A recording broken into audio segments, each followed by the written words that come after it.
Hi, hello, welcome back to my channel. My name is Skye and today we are doing a 2 looks plus review with the MBA Cosmetics and Basket Case Beauty Moonlit Marsh palette. Now if you're not interested in hearing my review, skip to this timestamp right here, it'll take you straight to look 1, but if you'd like to hear my in-depth thoughts about this palette then just keep on watching. Now I just want to say straight off the bat that Basket Case Beauty Lee is my dear friend. I absolutely love Lee, so I am a bit biased when it comes to the collaborator, but I have never tried MBA Cosmetics before. And I thought this was the perfect time to try them out because, hello. It is a 16 pan palette, and it has 7 mattes, 2 satins, 2 standard metallics, and 5 duochrome, like, sparkly shades. 5, if I did the math correctly. Now, as always in these videos, let's start by talking about the matte formula first. Now, like I said, I never tried MBA Cosmetics before, and I thought that this would be a really good way to try out a bunch of their different formulas since this includes so many. And the matte formula, I'll just say, I really like it. It is more of that thin, silky formula rather than that, like, thicker, more substantiated formula. It's one of those that you have to build up a little bit. As long as it layers well and it doesn't look patchy on my eyes, I am a-okay with it. I do have oily hooded lids and I use the Milani eyeshadow primer with every single eyeshadow that I use. And overall the matte formula wears really beautifully on me. I don't find that it fades throughout the day, doesn't get patchy. However, this shade, Dragonfly, I do have some gripes with it. It is a beautiful, like, medium-toned teal shade, and this one feels a lot more firmly pressed than the other mattes in this palette. However, this shade can look very patchy if you have other eyeshadows laying underneath them. For an example, in my first impression, I used Polywog, like, in my crease, and I put quite a bit of it. Like, that's how I normally do my eyeshadow. I apply, like, a transition shade quite heavily, and then I go in with my deep shades. And with most formulas, that works just fine. However, with Dragonfly, it did not want to layer on top of itself, on top of, like, already powdered eyeshadow. It would just get patchy and just not want to stick to my eyes. But I did find, and you'll see it in look 1, if you apply this shadow first quite heavily and then blend out the edges with another shade, it wears really lovely. Like, there's no problems at all with it. Now, if you do your shadow dark to light, then that wouldn't really be a problem. It's not the way that I work with eyeshadow, but that was the only gripe that I had in this palette. You do get a little bit of fallout on your face as you're applying Violet and Nocturnal, but I find that to be the case with most dark mattes anyway, and you can just whisk away the fallout. I do find that Violet, the pigment does like to stick, so if you're gonna be doing a really smoky look using this as the primary shade, do your eyes first. Also, the shade Heron, it is a lovely pastel, but I do find this needs to be layered a little bit to reach its full opacity. But other than that, I really like the matte formula in here. Violet, again, I keep going back to this shade Violet. This is a really lovely shade, however, it does blend out to be more navy than purple. So that's something to note if you want like a deep purple that stays purple when you blend it out.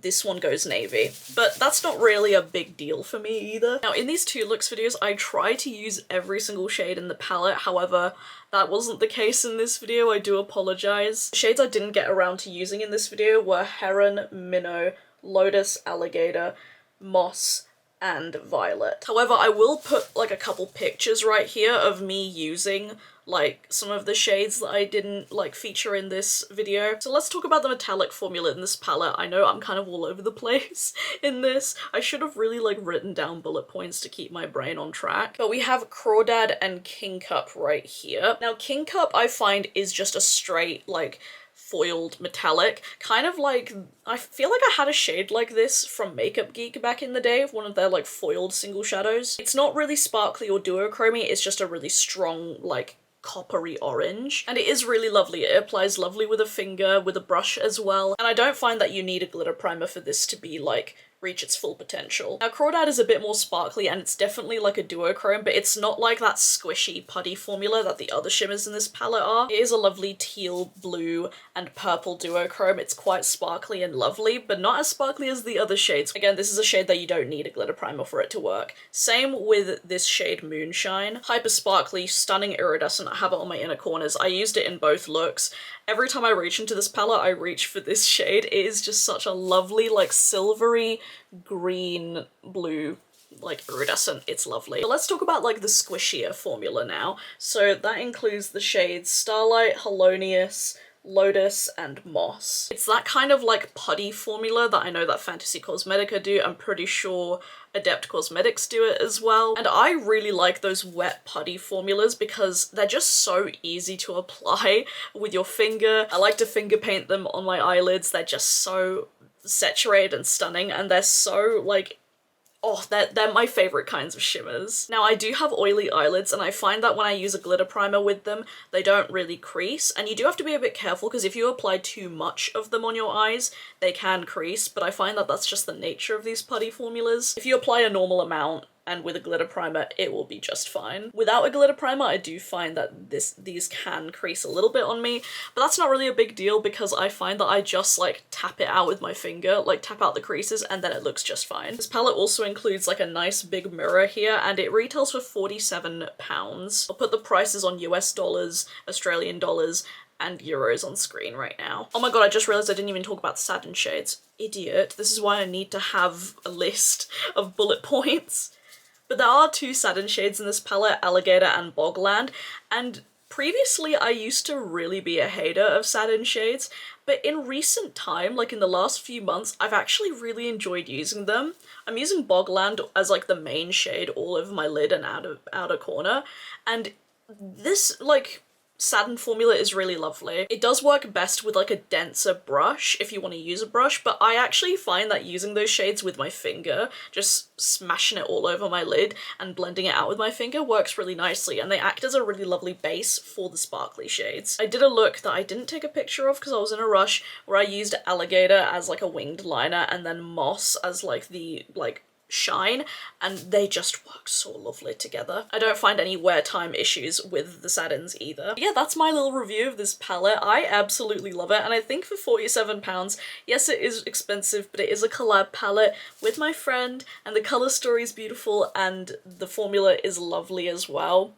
I've just had so much fun playing with this. I keep reaching into it over and over, especially for the shimmery shades. Like the shade Moss is like 100% like one of my favourite shades in my collection. It's just been a palette that's really inspired me, and it's really hard for me to get inspired by most palettes nowadays. I feel like because the market is so oversaturated, it's hard for me to find things that really pull me in, and this really does. It gets me so excited to do my makeup, and I'm just unbelievably proud of Lee for having this palette like as a collab, and it is available now. I believe it's not on pre-order, at least when I'm filming this. Yeah, it is in stock the day that I'm filming this. I'm filming this on the 19th of March. I've already given my critiques of the formula, but also I will say in my first impression video, this shade Crawdad did fall out.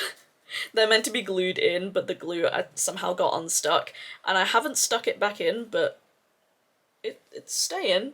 It's staying. And there is a bit of printer ink on the back here. The ingredients are also on the back as well. I don't really mind if there's a bit of like printing mishap on the back because it's the front that what matters, and it's what's on the inside. But that concludes my review of Moonlit Marsh, so let's just get into the two looks that I did with it. Okay, let's get into the first look with Moonlit Marsh. This look I want to use like the greens, like the teal shades. I want to use this all over the lid.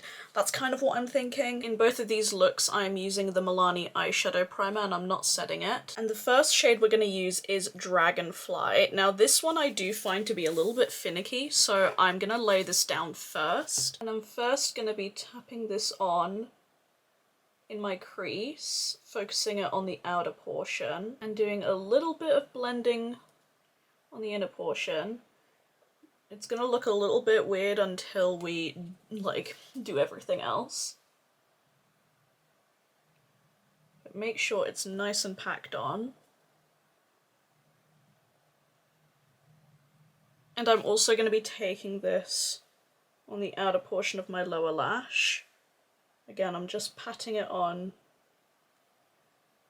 and doing like some light blending of it. Alright, now that we've got that teal shade placed down, I'm gonna go into Polywog right here. It's a limey green, and I'm going in with a sort of like flat blending brush.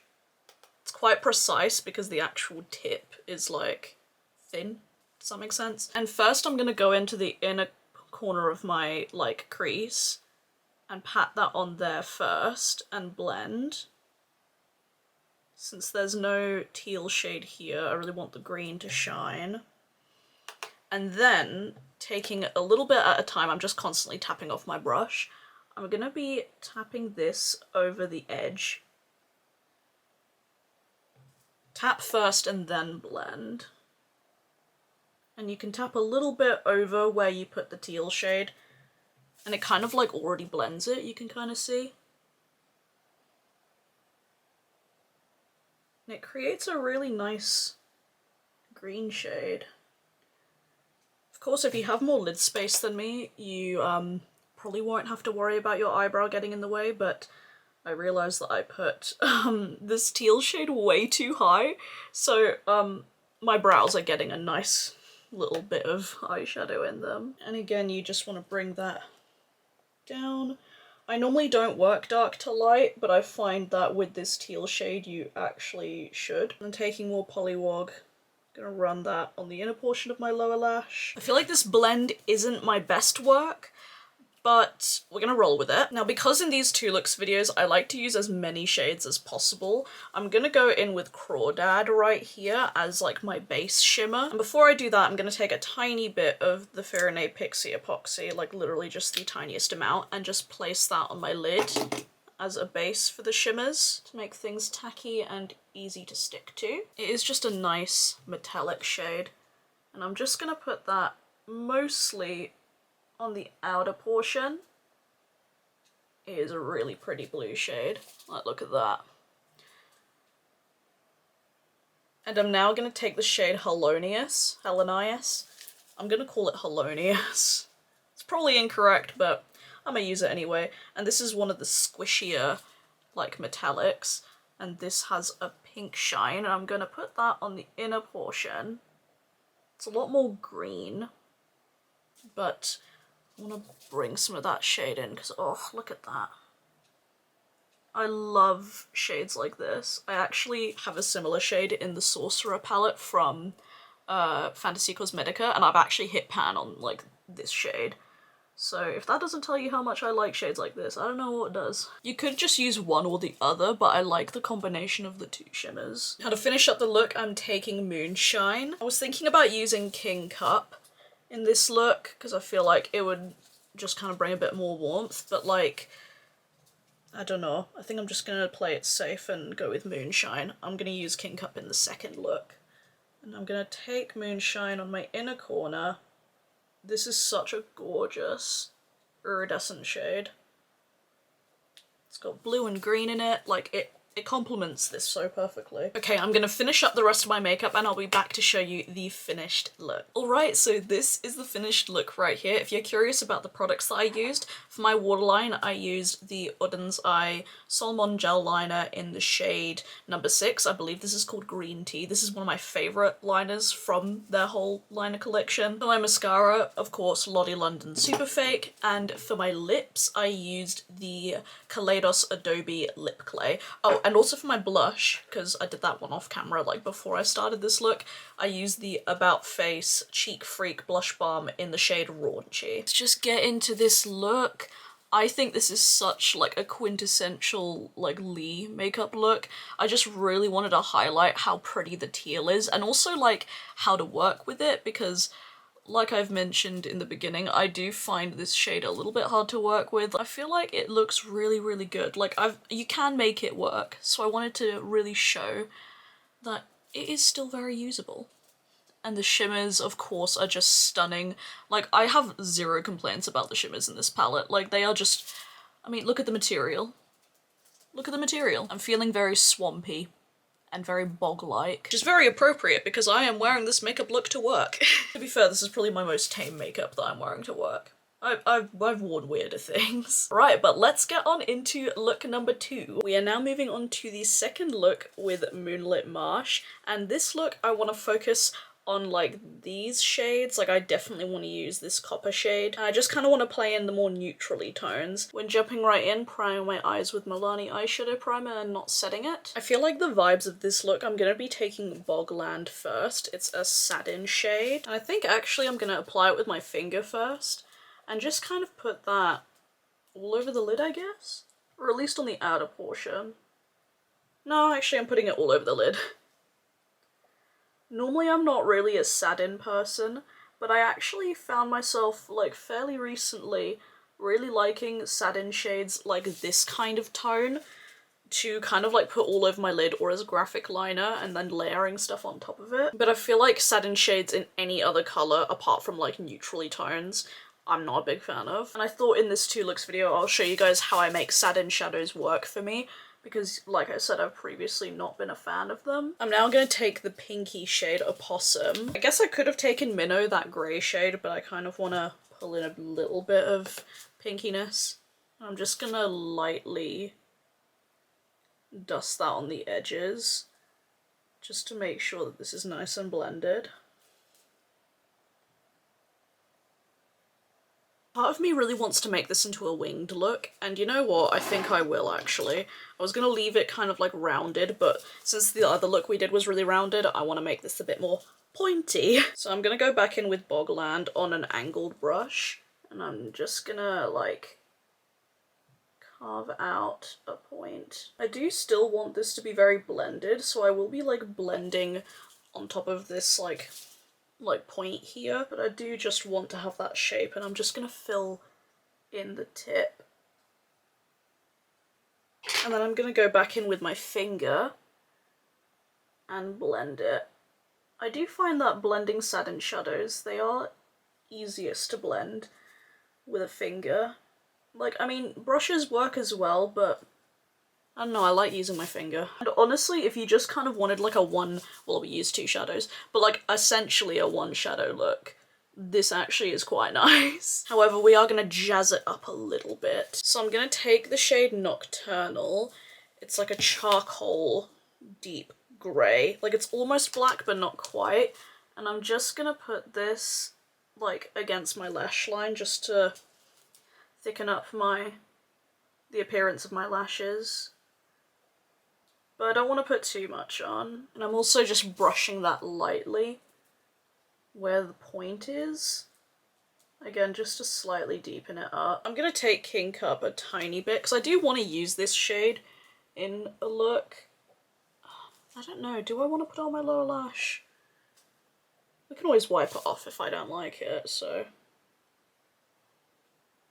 just gonna put it on this part of my lower lash, just with my finger. I'm gonna go back in with Bogland on my finger and then just run that on the outer portion of my lower lash.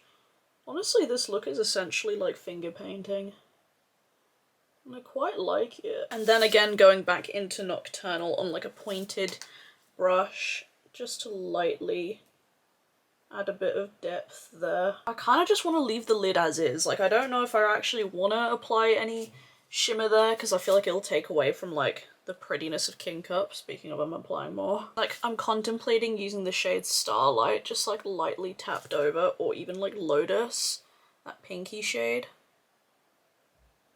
I don't know, guys. I think we'll do the inner corner first and then see what we feel about the lid situation. So I think for my inner corner, I'm gonna be taking Starlight. I absolutely love this shade. It's just such a nice beigey blue. It just works really beautifully in this palette and with so many looks. And because of the tan base, like, it's very easy to wear. I say that and now I kind of want to layer Moonshine on top of it, so I am gonna do that. Just want a bit more brightness. Yeah, that's better. I should have just gone in with Moonshine straight away. You know what? I think I am going to be using Starlight on the lid, but I'm going to take it really lightly, again on my finger. Literally barely used any brushes in this look, and I'm just going to tap into it and then just very lightly tap that on my lid and just bring it all over, because I don't really want this to be like a super strong sparkle. I just want it to be like a scattered, like, blue accent. Don't really know how much you can see the twinkliness on camera, but in person that is really lovely. Okay, I think that's really nice and also kind of like a bit different from the looks that I normally do. So I'm gonna real quick finish up the rest of my makeup and I'll be back to show you the final look. Alright, so here is the finished makeup look. If you're curious about what I used, for my waterline I used a mix of Colourpop Creme Gel Liner in Sunnyvale for the brown, and for the orange I used this really old LH Cosmetics Mood Crayon in Likeable Mood. I should really throw this out. It's really dry, but it's hanging on for dear life. My mascara, of course, Lottie London Super Fake. And for my lips, this is like one of my favourite lip combos lately. I just think it's giving Bratz, and I love it. It is the Beauty Bay lip liner in the shade Vintage. It's a nice like deep brown colour. And on top of that I have the Half Magic Beauty Magic Drip lip gloss in Magic Brownie. So let's get into the eye look one final time. I absolutely love how this came out as per. It's very different for me, I feel like. I don't normally use like bright coppery oranges with blues all too often. I feel like the satin shade also looks really lovely, really complements everything. I could have put a bit more of Nocturnal on the outer portion here.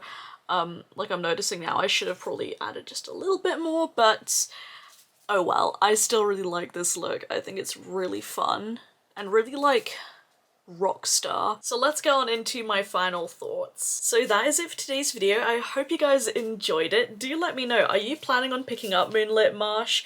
Is it a colour story that you like? What are your thoughts on it? I would like to know. Again, massive congratulations to Lee. I am so proud of you for this palette, and it's become such a big love in my collection, and it's challenged me to do things that I don't normally do. Like, you've made me fall back in love with Satins. Like, Bogland especially has been a shade that I constantly reach back in for. It's like slowly becoming one of my most used shades in this palette, and that's saying something. I bloody love you, Lee. Well done for this palette. It is wonderful, and it's made me really like have my eye on MBA Cosmetics as well. Like, I'm very curious about like future releases because I really like that formula. Now, if you'd like to see more makeup content from me, you can follow me on my Instagram. It's faerie.skye right here. I post all my looks there and I'm active on there every single day. And if you'd like to support me further, I do have my own small business, Raincloud Candles Co. We're a small queer-owned business based in the UK, and we make handmade candles and wax melts. The link to shop will be down below, along with my social media if you'd like to support us. Thank you so much for watching. Please subscribe if you haven't already. I'd love to have you here. And as always, stay safe, wash your hands, and I'll see you guys in the next video. Bye!